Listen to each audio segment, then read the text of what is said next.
வணக்கம். இன்று இது மாதிரி ஒரு கொஸ்டின் ரயில்வே ரெக்ரூட்மெண்ட் போர்டு எக்ஸாமினேஷனில் கேட்டிருந்தாங்க. If you divide 4 power 5 power 4 power 3 power 2 by 6, what is the reminder? இந்த கொஸ்டினை பார்க்கும்போதே நமக்கு தெரியணும், இதில் ஏதோ ஒரு க்ளூ இருக்கு.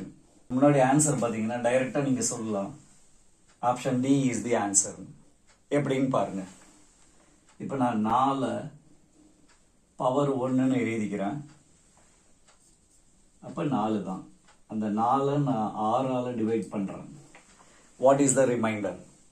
சின்ன நம்பரை நம்ம பெரிய நம்பரால் டிவைட் பண்ண முடியாது. அப்போ ரிமைண்டர் என்ன ஆகிடும்? 4 தான் கிடைக்கும்.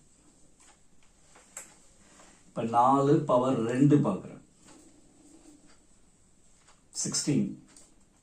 அதை 6ஆல் டிவைட் பண்ணுறேன்.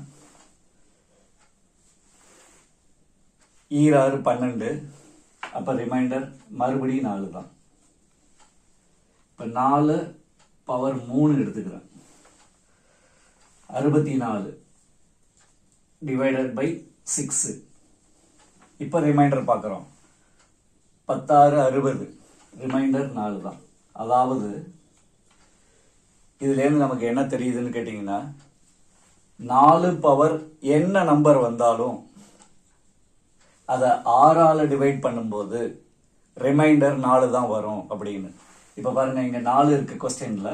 அதுக்கு மேலே நிறைய நம்பர் கொடுத்துருக்காங்க, நமக்கு அதை பற்றி கவலை இல்லை. அப்போ 4 பவர் சம்திங் டிவைடட் பை 6ன்னு சொல்லியிருக்காங்க. அப்போ ரிமைண்டர் 4 அப்படின்னு நம்ம டைரெக்டாக சொல்லிடலாம்.